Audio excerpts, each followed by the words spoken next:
Actually हमारे पास 5 patients लाए गए अभी.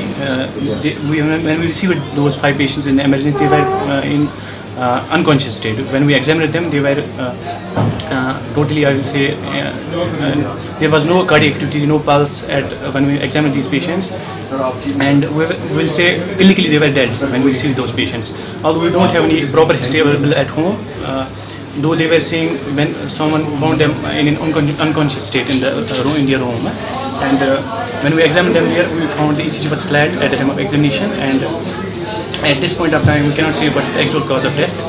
So the actual cause of death has to be ascertained at post-mortem autopsy.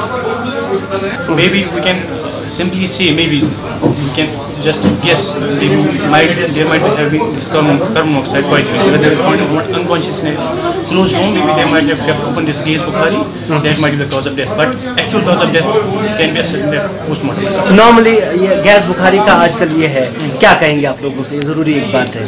मैं ये कहूँगा कि गैस बुखारी का इस्तेमाल अगर आप कीजिएगा, लेकिन आप एटलीस्ट वेंटिलेशन कमरे में रखिए, हवा आने की वो रखिएगा, वो करिएगा.